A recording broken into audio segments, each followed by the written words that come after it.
Mary sat on the cold park bench, her torn coat barely keeping the winter wind away, when the man in the expensive suit walked up to her with news that would destroy her children's lives forever. But before we reveal what this stranger told her, let me take you back to where it all began, because what happened next will make you question everything you think you know about family. And trust me, by the end of this story, you'll discover a secret so shocking that it changes everything you thought you knew about Mary's past. 3 months earlier, Mary had been living in her small apartment on Elm Street, working double shifts at Danny's Diner to make ends meet. Her hands were always red and cracked from washing dishes. Her feet ached from standing for 12 hours straight. But she never complained. Her 2 children, Tom and Lisa, both in their 30s now, rarely called. When they did, it was always the same cold conversation. "Mom, we're really busy with work," Tom would say, his voice sharp and impatient. "You know how it is with the kids and all," Lisa would add, always rushing to hang up. But here's what Mary didn't know, and what will shock you. Her children had been lying to her for years. Tom wasn't just busy with work. He was busy planning expensive family vacations to Hawaii and buying his wife a new diamond necklace every month. His law firm was making him rich, very rich. Lisa wasn't struggling with money. She had just bought her 3rd car that year, a bright red sports car that cost more than Mary made in 3 years. The truth was simple and cruel. They were embarrassed by their mother. Mary worked as a waitress. She drove an old rusty car that made weird noises. She shopped at thrift stores and clipped coupons. In their eyes, she wasn't successful enough to be part of their shiny new lives. But there was something else. Something darker. Tom had told his wife Sarah that his mother was dead. For 2 years, Sarah believed she had never met her mother-in-law because the woman had died in a car accident. Lisa had gone even further. She told her friends that her mother lived in Europe and was too busy traveling to visit. She even posted fake photos on social media, pretending to be on family trips that never happened. But here's where the story takes its first shocking turn, and what happens next will make your heart break. When Mary lost her job at the diner, she called Tom first. Her hands were shaking as she dialed his number. "I hate to ask," she said, her voice barely above a whisper, "but I might lose my apartment. The rent went up, and I can't find another job. Could you help me just this once? Just until I get back on my feet." Tom was at his country club when she called, about to play golf with his rich friends. "Mom, you need to learn to stand on your own feet," he replied coldly, not wanting his friends to overhear. "I have my own family to think about. Maybe get a second job or something." "But Tom, I was working 2 jobs. That's why I'm so tired all the time. I just need..." Blick. He hung up on her. She tried Lisa next, hoping for a different answer. Praying for it. "I'm sorry, Mom, but money is really tight right now," Lisa lied smoothly while standing in her huge kitchen, staring at her brand new refrigerator that cost $5,000. "We just bought a new car, and Jake needs braces. Lisa, I'm scared. I don't know what I'm going to do." "You'll figure it out, Mom. You always do." Within 2 months, Mary was living in her car. Within 3 months, she was on the streets. But what her children didn't know was that Mary had been keeping a secret from them too. A secret that would soon change everything. Mary had been sleeping in the city park for a week when she met an old woman named Grace. Grace was also homeless, but she seemed different. She was always clean, always smiling, and somehow she always had enough food to share. "How do you do it?" Mary asked one cold night as they huddled together for warmth. Grace smiled mysteriously. "Let me tell you something, dear. Sometimes the people who have the least give the most. And sometimes the people who have the most give nothing at all." "I just don't understand," Mary cried. "I raised my children to be kind. I taught them to help others. Where did I go wrong?" "Maybe," Grace said softly. "You didn't go wrong at all. Maybe they did." The next morning, Grace was gone. Mary never saw her again, but she would remember those words forever. Now here comes the part that will change everything. And I promise you won't see this coming. Mary had called her children one last time, begging them to let her stay with them for just 1 week while she looked for work. Please, Tom. I'm sleeping outside. It's getting cold. I just need a warm place to stay for a few days. Tom was hosting a dinner party when she called. His rich friends were laughing in the background, drinking expensive wine.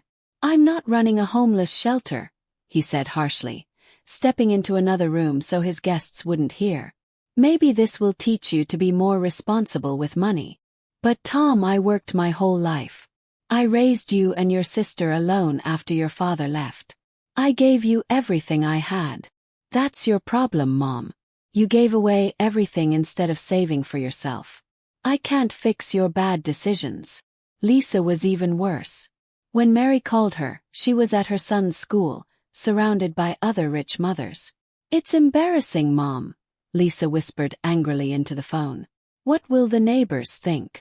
What will I tell my friends if they see you? You could tell them I'm your mother, Mary said quietly. That's exactly what I can't tell them. And just like that, Mary found herself completely alone. But here's what Tom and Lisa didn't know. Their mother had been hiding something from them their entire lives. Something that would soon make them regret every cruel word they had ever spoken. For weeks, Mary lived on the streets. She ate at soup kitchens. She slept in doorways. She watched her children live their comfortable lives from afar, seeing their social media posts of family vacations and expensive dinners. But the worst part wasn't the cold or the hunger. It was the loneliness. One day, while sitting outside a coffee shop, she overheard Tom talking on his phone inside. No, I don't have any family coming for Christmas, he was saying to someone. It's just going to be Sarah and the kids. Yeah, both my parents are dead. Mary felt her heart shatter into a million pieces. That night she made a decision. She would disappear completely. If her children wanted her to be dead, then she would be dead to them forever. But fate had other plans. Plans that would reveal a truth so shocking it would turn everything upside down. The man in the expensive suit was named Mr. Wilson. He worked for the biggest law firm in the state, and he had been looking for Mary for 6 months. Mrs. Mary Johnson? He asked, sitting down beside her on the park bench. Mary looked up, confused and scared. Yes, that's me. But I think you have the wrong person. I don't have any money for lawyers. Mr. Wilson smiled gently. Mrs. Johnson, I'm not here to take money from you. I'm here to give you something. Something very big. Mary's heart started racing. I don't understand. It's about your father, Mrs. Johnson. Your biological father. Mary's blood turned cold. My father left when I was 5 years old. I never heard from him again. He's probably dead by now. Mrs. Johnson, Mr. Wilson said carefully. Your father died 6 months ago. And he left you everything. The world seemed to stop spinning. Everything. But he abandoned me. He never came back. He never sent money or letters or anything. Mr. Wilson pulled out a thick folder. Mrs. Johnson, your father spent 40 years looking for you. He hired private investigators. He put ads in newspapers. He never stopped searching. Mary stared at him. That's impossible. When your mother moved you both away after the divorce, she changed your last name. She moved you to different states every few years. Your father could never find you. But why? Why would my mother do that?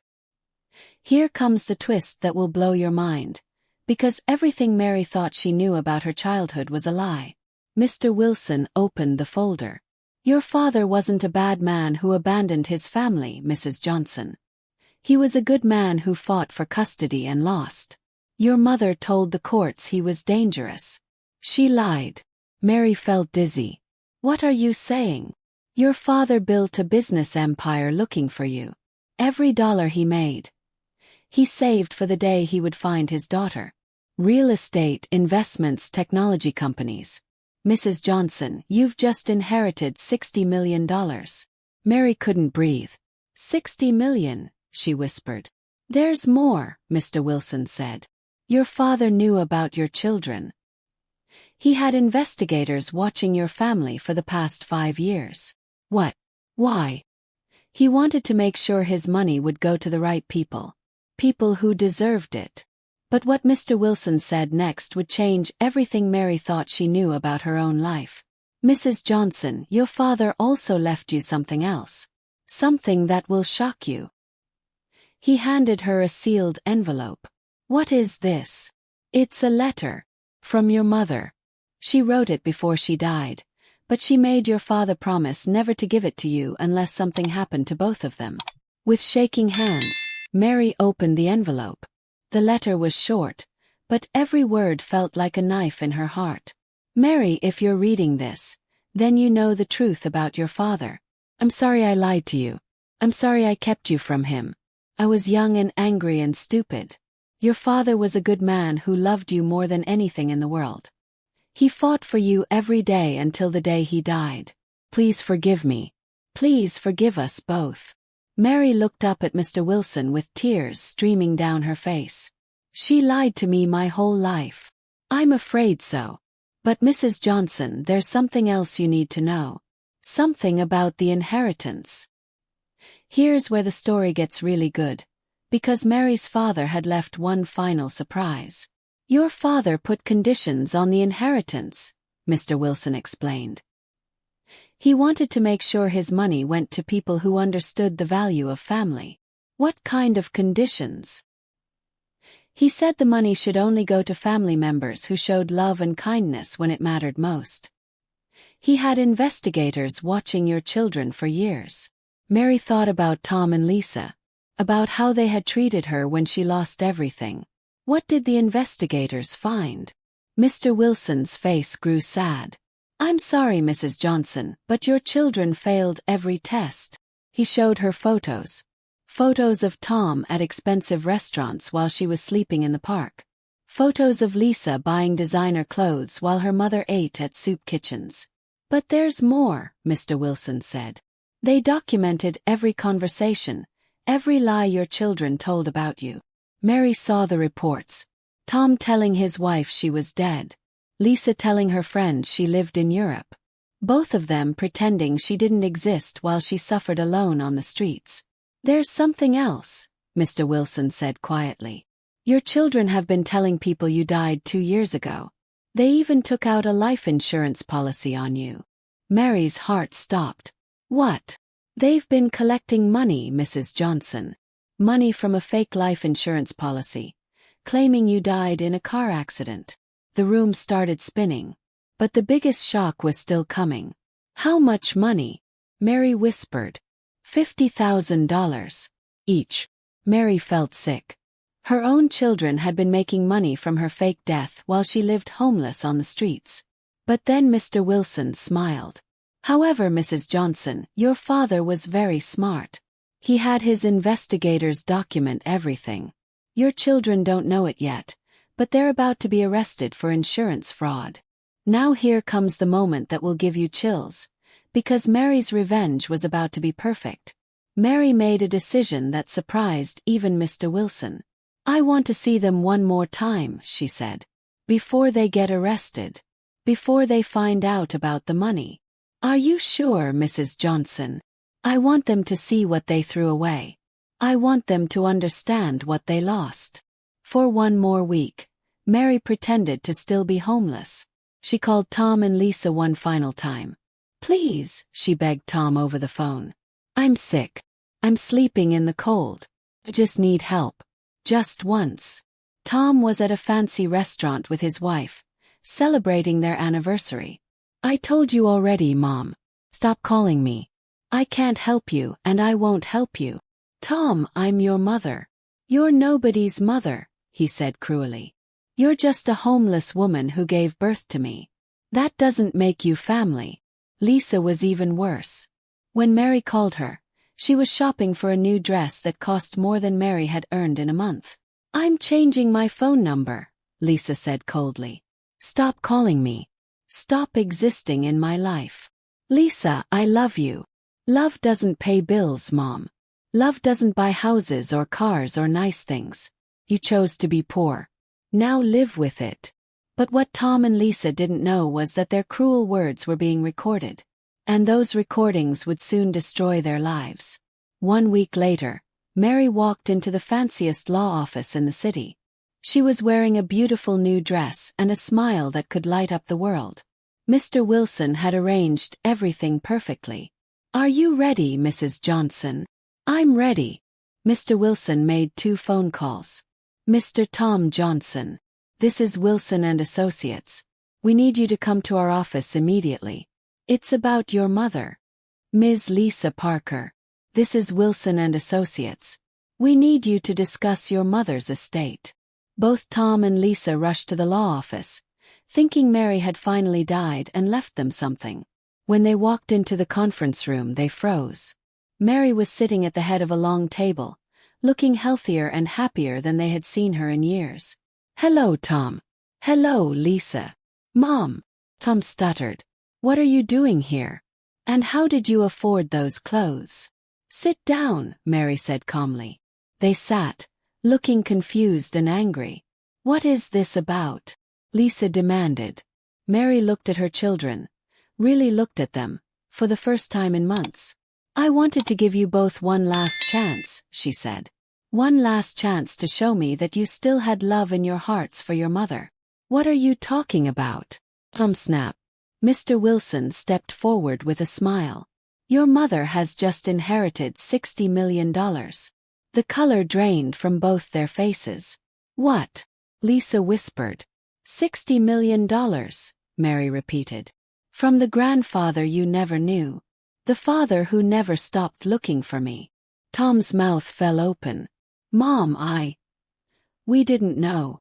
"No, you didn't know," Mary said, standing up. "And that's exactly the point.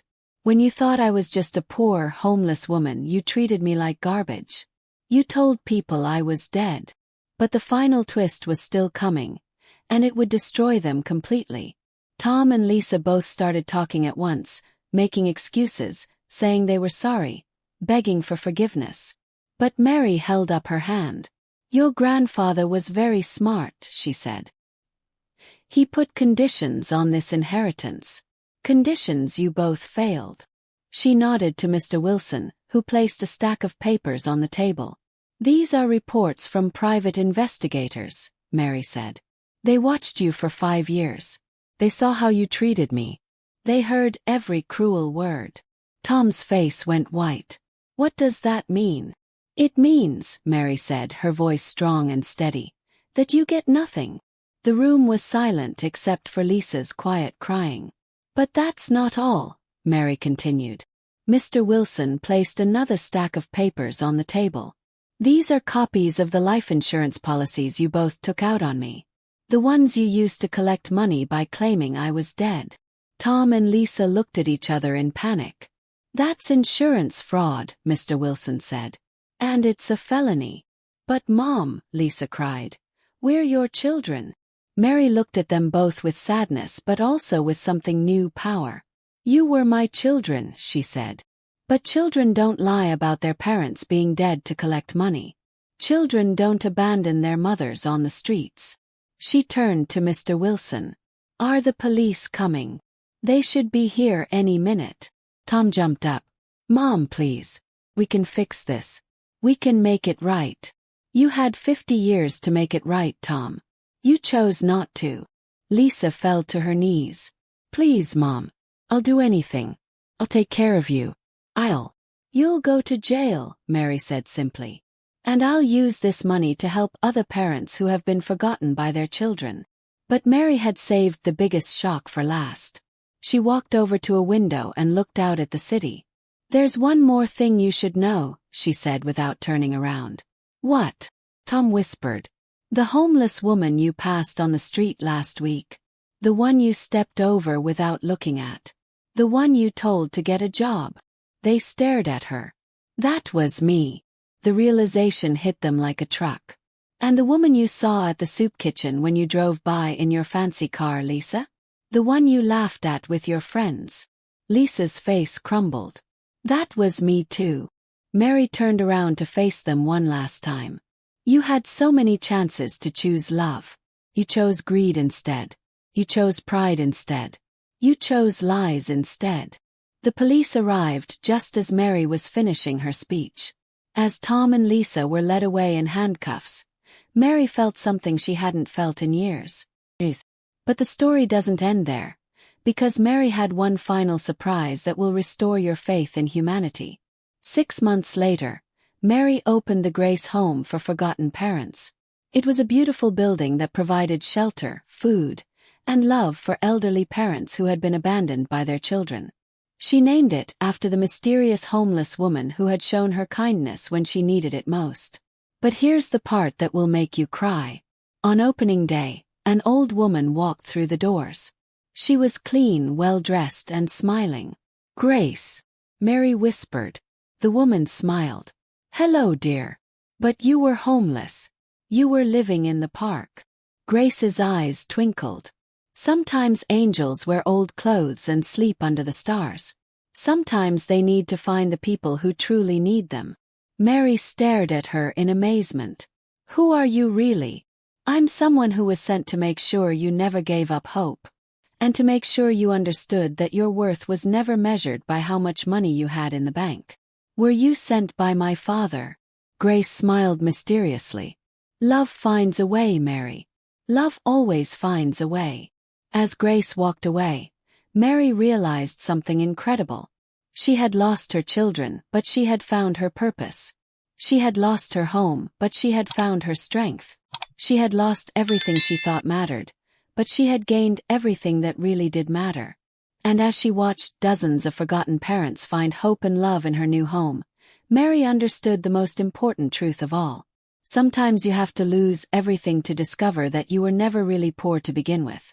You were just surrounded by people who couldn't see your true wealth. The wealth of a heart that never stopped loving, even when love wasn't returned. And that, more than $60 million, was the inheritance that truly mattered.